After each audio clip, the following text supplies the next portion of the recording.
It is the 41st millennium. For 10,000 years, the Imperium has dominated the galaxy.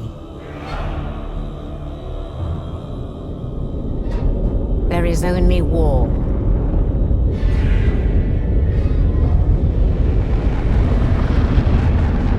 Every human soul, from the most highborn lord to the most basic servitor, is dedicated to the service of the God Emperor of mankind.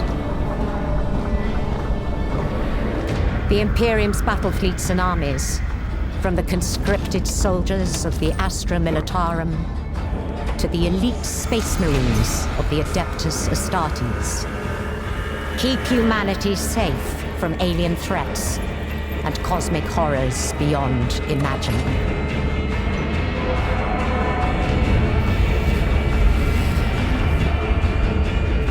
But there is another war. It is the one in which I serve. I get it. Commence warp translation.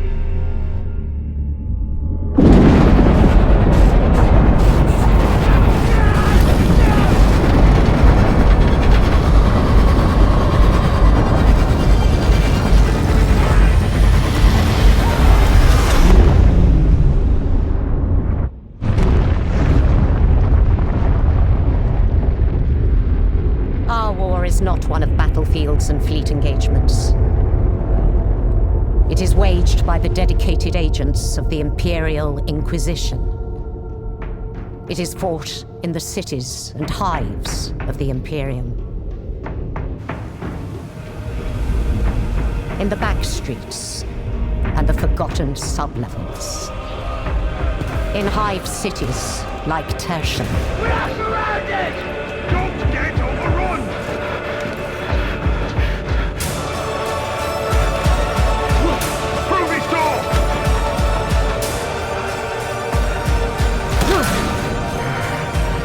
For if the Inquisition fails,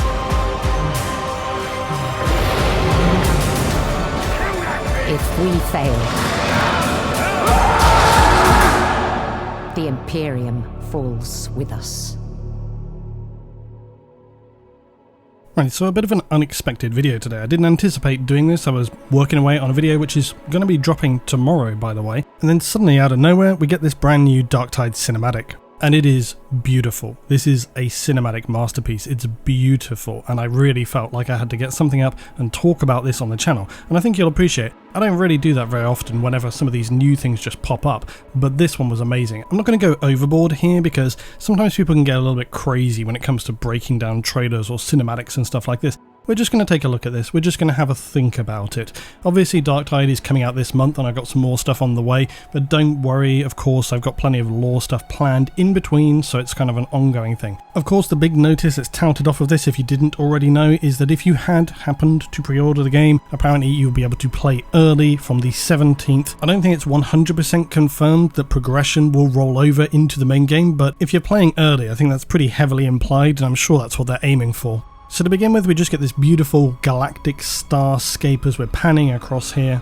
Now this is actually a Firestorm class frigate. This is an Imperial ship. It can be used by the Navy, or actually the Mechanicus use them as well. It's a variant of a Sword class frigate designed to link speed and maneuverability of an escort, but with the bite of a lance vessel. It carries a laser weapon battery and a crew of roughly around 25,000. It's 1.8 kilometers long. And this is exactly the kind of ship that you would expect to see an Inquisitor using. It's not too big, small enough that it can just be going about its business, perhaps unnoticed. I just want to talk about what we're seeing here. Obviously, they are beginning opening through into the warp, and this is kind of one of the more interesting iterations that I have seen of this visualized. Very often it shows kind of space actually being manipulated, visually warping, but with this, it is very much more opening a portal. They're opening a gateway into the warp. You can just see that it's sort of black and dark within, and now of course they're closing the shutters. This is important because although you obviously have your Geller field around the ship, you have to close all visual sight whilst traveling in the warp. Otherwise, people are going to see horrific entities. That's going to be enough to corrupt and send people completely insane. Now, the one thing that's interesting here is you see them start to grab weaponry, and I'm curious as to why they're doing that. Is it because they're prepping that they're about to enter into the system and they don't perhaps know what is going on? I think that is an interesting small piece of visual storytelling, and that's what I've really enjoyed about Darktide, is a lot of small things which are just kind of subtly suggestive of what is happening. You can imagine that they're about to enter the warp, they know that they're going to arrive at a Toma Prime, and the Inquisitor knows that there is a major problem. So when they come out of the warp, they don't know necessarily what they will be facing. By the way, I love the incense wielding Mechanicus here. This is beautiful and I love it, and everything about this is absolutely awesome. These are not standard Imperial Guard either. These are guys operating under the authority of the Inquisitor, which is a little bit special. Actually, I'm actually building an Inquisition army at the moment, so this is pretty cool. And I will have something about that down the line, but it's nowhere near ready for that yet. So here is the Navigator. You can tell because, of course, they're all plugged in. They've got the third eye going on and the curious headpiece, which seems to be a mark for them. And now we see the bridge crew. I like this guy here. He's obviously sort of a senior officer. You can tell he's got kind of noble, sort of very rich clothing going on there. But then we pan up to this character, and I'm very curious as to who this character is. We don't see a lot of inquisitorial markings on her, so I have a feeling she could be a rogue trader. She's obviously the senior officer, captain of the ship perhaps, but we don't really know who she is. I don't think she's the Inquisitor. This is also where things get interesting, because obviously despite them travelling in the warp, despite them having the protections you would expect for a ship travelling through the warp, you really get to see something you don't see very often, which is how the warp is affecting people within the ship.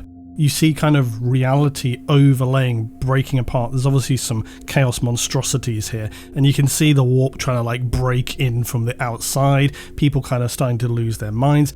The very interesting thing is, like I say, this shouldn't really necessarily happen if you're Gellerfield, if the ship is being protected properly. You can also see the structure around them as if it's being kind of weathered or rusted or decay away, but I'm unsure as to why this is happening, because again, these are inquisitorial troops. You can see that marking on the shoulder plate there. These guys are well trained. They should have travelled through the warp many times, so why is it so hellish in this instance? We could raise the prospect that there's some kind of warp storm going on, and that could affect the Mobian domain as well, and perhaps that's why we're seeing more and more corruption. I love this shot as well of them streaming out from the warp. This very much harkens back to a lot of the illustrations we've seen from 40k about when a ship comes out from the warp, and it's as if all these kind of particles of matter are pulled out with the ship from the, I guess, the sort of momentum. It's like sucking it out from the warp, which I love. But yeah, why do they have that interaction? Is it because the chaos power that is sort of attacking the planet here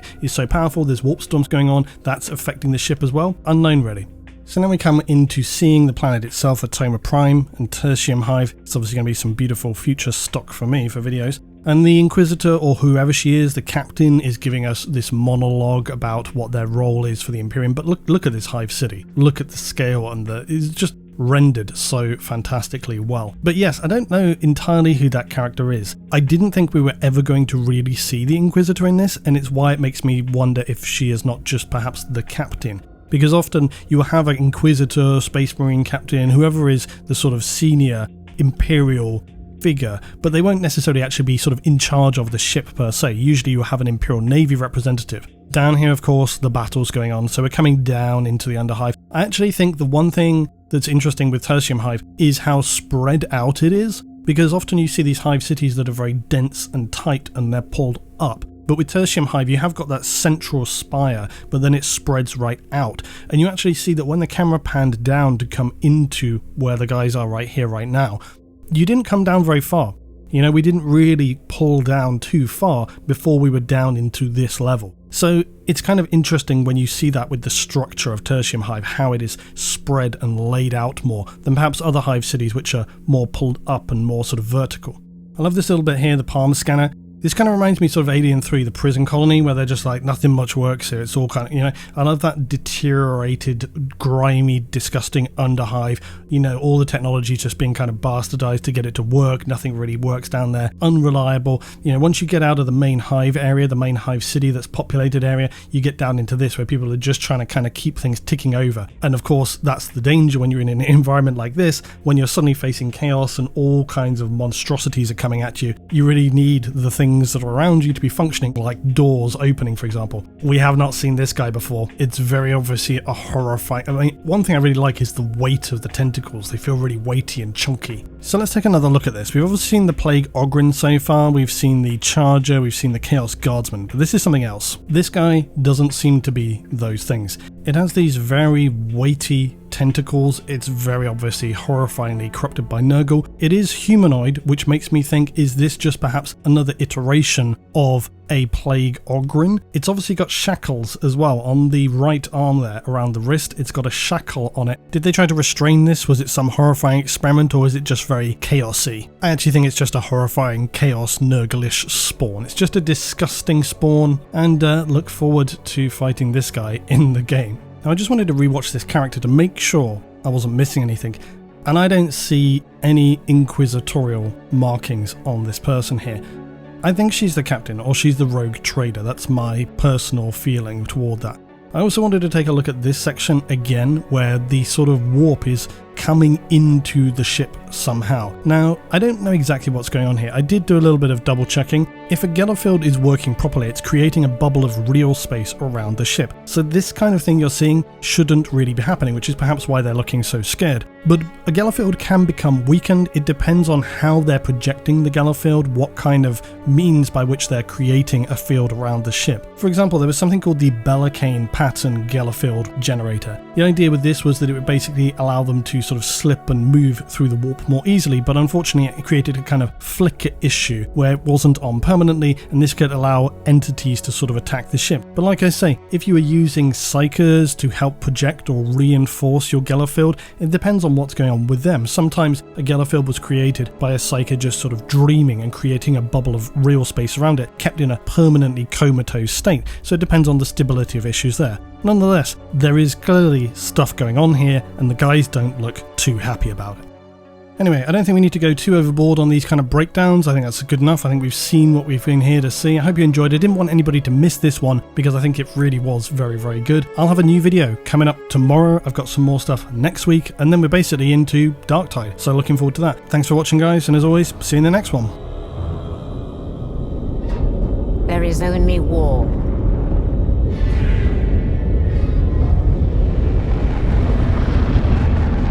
Every human soul, from the most highborn lord to the most basic servitor, is dedicated to the service of the God Emperor of mankind.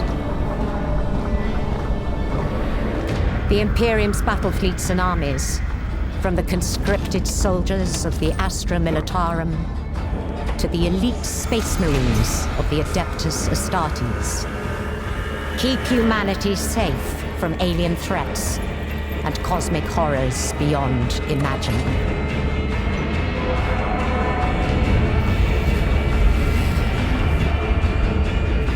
But there is another war.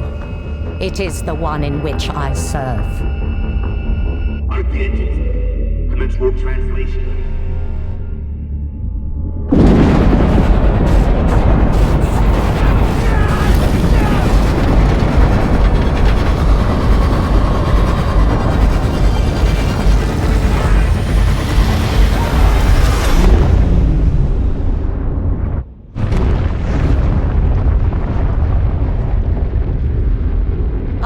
Is not one of battlefields and fleet engagements. It is waged by the dedicated agents of the Imperial Inquisition. It is fought in the cities and hives of the Imperium. In the back streets and the forgotten sublevels. In hive cities like Tertium. We are surrounded! Don't get overrun!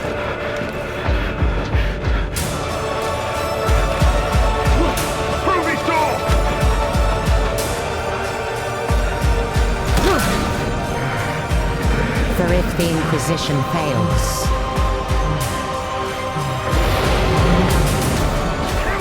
if we fail, the Imperium falls with us.